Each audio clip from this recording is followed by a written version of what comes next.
واحدة بس سمعكوا حاجة.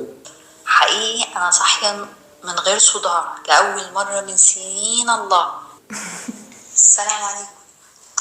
من فضلك إذا تكرمتم عايزة أوصل رسالة للدكتورة سمية. أنا كنت عندها مريضة امبارح معادي الساعة 7، كان عندي ألم في الكتف. الله يكرمكم، يعني أنا عايزة أشكرها شكر جزيل وأدعي لها يا رب يرضيها ويطيب خاطرها ويسعدها ويجعل إيديها وعلمها كله نفع للناس. حقيقي أنا صاحية من غير صداع لأول مرة من سنين الله أصحى من غير صداع. يا رب يكرمك يا دكتورة سمية وشكرا لحضرتك. أنا عارفة إنها جلسة لسه بدائية، بس أنا مش عايزة أقولك إنها عاملة مفعول السحر في رقبتي. الصلاة في التسليم، الصلاة ما كانش في كلبشة في رقبتي، نمت بالليل بعمق الحمد لله رب العالمين. فيا رب يسعدك، شكرا شكرا جزيلا. لا فهميني ايه اللي حصل؟ عملتي فيها ايه؟ كانت بتشتكي من ايه؟ شفتي ايه اول ما شفتيه؟ والله هي اول ما دخلت عليا خدت منها الهيستوري. قالت لي ان هي اولا بقى لها سنين بتشتكي من كتفها الشمال. هي مش فاهمه ايه السبب، المشكله بدات ازاي من كتفها الشمال؟ اوكي. سالتها طب انت مثلا عملتي يعني حصل حادثه اتخبطتي كنت بتلعبي سبورتس او حاجه؟ قالت لي لا خالص، انا فجاه صحيت من النوم لقيت كتفي بدا يوجعني والموضوع بدا يزيد بالتدريج على مدار السنين. كشفت كتير. كم سنه؟ من كم سنه؟ قالت لي حوالي تقريبا 7 سنين. 7 سنين عندها ألم في كتفها الشمال؟ وهي يعني مش عارفة ده بدأ منين؟ بالظبط. ولا بتلعب رياضة ولا صحيت من النوم لقيته موجود؟ بالظبط كده. ماشي. كتفها ولا كان كتفها برقبتها تقصد كده؟ الكتف بالرقبه، الجزء ده كله. بتقولي بينزل لغايه هنا، وقالت لي اللي خلاني اصلا اجي ان الموضوع بدا يوصل لصوابعها كمان. اوكي. فالموضوع بتقولي عمال يتطور، بيزداد سوء مع الوقت، وهي مش قادره تستوعب هو ايه اللي بيحصل. ماشي. قالت لي انا عملت جلسات علاج طبيعي، مش فاهمه ايه المشكله. وكشفت عظام كشفت طبعا، كشفت كل دوت ولفت كتير، ومحدش قادر ان هو يعني يساعدها بالشكل اللي هي روشتات وادويه كل حاجه. خدت حاجات يعني كانت المسكنات ما بتجيبش معاها؟ لا يعني لا، كانت ممكن تاخد مسكن وبعدين يعني يسكن شويه، بس قالت لي يعني مش هتفضل عايشه على المسكنات طول عمرها. بطنها اكيد اتاذت طبعا، يعني حصل لها اكيد ارتجاعات وحموضه وكلام من ده من طبعا المسكنات وكلام من اتاذت كتير. ده غير ان هي بتاثر على الكلى والكبد، صح؟ بالظبط، بتاثر جامد كمان. وده غير ان هي بتاثر على المعده، ممكن تعمل حموضه، ارتجاع من كتر الادويه، الكلى بتتعب، حاجات كتير بتتاذي. طب ايه اللي حصل في الجلسه؟ يعني اكتشفت ايه؟ ده ست طايره يعني مش فاهم ايه السحر كان في ايه؟ هو اول حاجه انا قعدت اخد منها الهيستوري، افهم منها هي اصلا يعني عملت مثلا عمليات قبل كده، هل عندها صداع، قله نوم، لان اغلب الناس اللي بيبقى يجيلهم الم في الرقبه بيبقى عندهم مشكله رهيبه في النوم وفي التقلب بالليل على السرير. كل دوت طبعا بيأذيها. ماشي. وبالاخص ان انا اهم حاجه عندي ان البيشنت يعرف ينام كويس. نام كويس الهيلينج هيحصل، ما نامش كويس مفيش هيلينج. الهيلينج يعني ايه هيلينج؟ الاستشفاء، ان الجسم يبدا ان هو يعمل الاستشفاء بتاعه. اوكي. يعني هو لو ما نامش مش اي حاجه مش هيخف. بالظبط. هي ما كانت بتنام، كانت بتتوجع؟ ما كانتش بتعرف تنام كويس. انا سالتها السؤال ده. ليه بقى؟ ليه؟ المخده كانت وحشه ولا كان؟ لا خالص، هي نفس المخده، بس الالتهاب عندها كان شديد لدرجه هي كل ما تيجي تنام هي بتقولي انا قايمه اولا راسي وجعاني جدا، مش قادره اتحرك، وما اجي اتقلب بالليل على السرير بقلق عشان اعرف اتقلب من شده الالم. اوكي. فعشان كده هي حتى قالت يعني هي لازم تصحى وتتقلب وتنام. عشان كده هي قالت في الريكورد نمت بعمق الاول مره، لانها ما كانتش بتنام بعمق. الحمد لله. تقلق عشان تعرف تتقلب على السرير. صح. فطبعا ده غير كمان هي بتصحى من النوم بالصداع، لانه رقبتها شاده جامد، فبالتالي صاحيه بصداع. بس لقيتي ان هي بتجز على اسنانها كمان؟ طبعا بتجز جامد. يعني انت لما مديتي ايدك هنا لقيتي ايه؟ العضله دي اسمها ايه؟ التمبوراليس. لقيتي العضله دي كله كان شادد. يعني كانت مصدعه كمان؟ مصدعه جامد كمان. مصدعه وشد في عضلات الفك. بالظبط. والرقبه طبعا طالعه لقدام الشكل اللي كده ده. ايوه. اوكي. طب يعني اول حاجه الصوص السري بتاعك كان ايه برضه؟ يعني مش فهمتش عملت ايه حتى الان. في حاجتين مهمين جدا بحب اعملهم مع البيشنت في اول سيشن، بالاخص لو البيشنت بيعاني من صداع. ماشي. ان انا عايزه اظبط الاكسجينيشن عن طريق ان اظبط البلود. يعني مش فاهم حاجه. لا عربي معلش. انا ببقى عايزه اظبط الاكسجين اللي داخل العضلات، لان العضلات تشبع الدم جوه العضلات بالاكسجين. بالظبط. الله. وده ايه علاقته بالصداع؟ مش فاهم. دلوقتي لما السبازم او الماسل سبازم اللي بيبقى موجود في الرقبه، او الشد الرهيب اللي موجود في الرقبه، ده معناه ان مفيش دم واصل. اوكي. فالدم مش واصل، والدم اللي موجود راكد بقاله مده، ماشي. وما فيهوش كمان اكسجين، ومليان ثاني اكسيد الكربون، ده غير انه مليان كل مواد الالتهاب، بيزيد المشكله. فاحنا داخلين في سايكل عايزين نكسرها. طب انا اكسر السايكل ازاي؟ ازاي؟ اوصل دم كويس للمكان، اوكي. احرك الدم واوصل مع الدم دوت اكسجين. يعني انا هدخل الاكسجين مع الدم، واخرج الدم اللي موجود اللي راكب اصلا في المكان اوكي جوه. اوكي.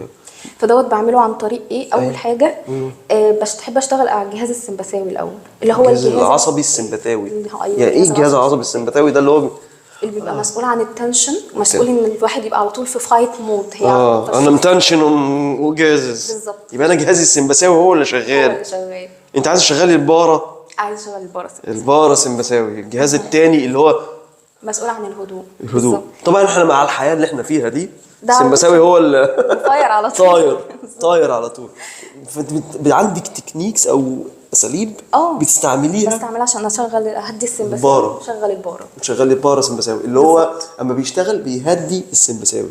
بالظبط. حاله البيشن ده دايما بيجي عنده مشكله رهيبه. انا بقيت عصبي، انا مش فاهمه انا عصبيه ليه، وعلى طول متعصبه على الولاد، وانا عمري ما كنت كده. الجمله دي بسمعها كتير قوي.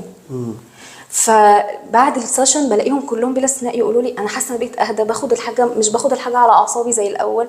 فطبعا الموضوع ده بيفرق معاهم نفسيا جدا، وبيفرق كمان في جو البيت لانها الست في النهايه. من غير ما بلبع اجيلك اهدى. اوكي. ده انا ما شاء الله انا ما بعرفش اعمل ده. طب وبعدين اما عملتي معاها ده هديت يعني؟ هديت ونامت وصاحيه اهدى، حتى باين في صوتها. يعني هي لما جات لي هي صوتها هادي، بس يعني انا بحب استخدم اللفظ ده مشدده. مشدده. اللي هي بالظبط. ماشي فاهمك. متنشنه جامد. فاهمك كويس. بس فحسنت لها الجهاز السمبثاوي كويس قوي، زودت الدم اللي واصل للرقبه.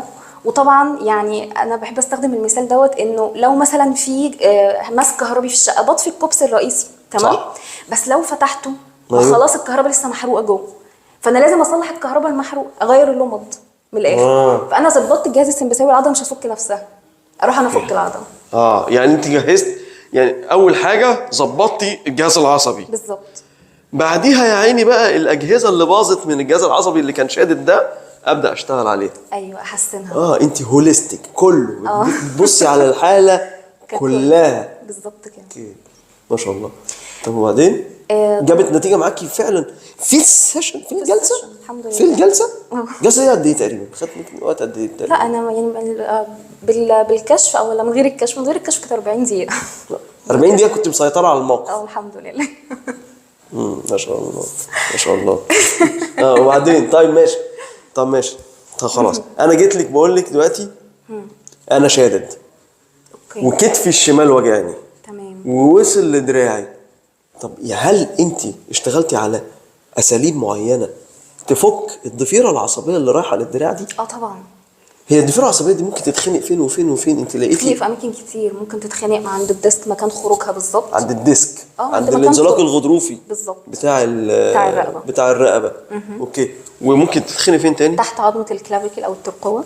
تحت عظمه الترقوه. واشتغلت على المناطق دي برضه؟ طبعا اشتغلت على كل ده كان مخنوق عندها؟ كل ده كان مخنوق وشادد. هي كانت شغاله على كمبيوتر كتير او حاجه؟ لا خالص. يعني انا سالتها انت كنت بتشتغلي؟ قالت لي لا، بس هي كانت يعني اغلب البيشنتس كلهم بلا استثناء بيبقوا عدوا بسايكولوجيكال تروماز بتؤدي الى ده. يعني ايه سايكولوجيكال تروما؟ صدمه نفسيه، او ممكن كرونيك ستريس.